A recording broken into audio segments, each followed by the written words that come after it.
తెలుగు వారిని మెప్పించిన తమిళ దర్శకుల్లో బాలచంద్ర స్థానం ప్రత్యేకం.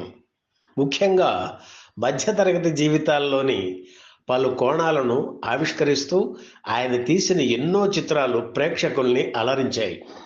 తమిళంలోనే కాదు, తెలుగులో కూడా మనసుని కదిలించే చిత్రాలు బాలచందర్ రూపొందించారు. వాటిల్లో కమల్ హాసన్ నటించిన ఆకలి రాజ్యం చిత్రం ఒకటి. నిరుద్యోగ సమస్యను ఈ సినిమాలో చర్చించారు బాలచందర్.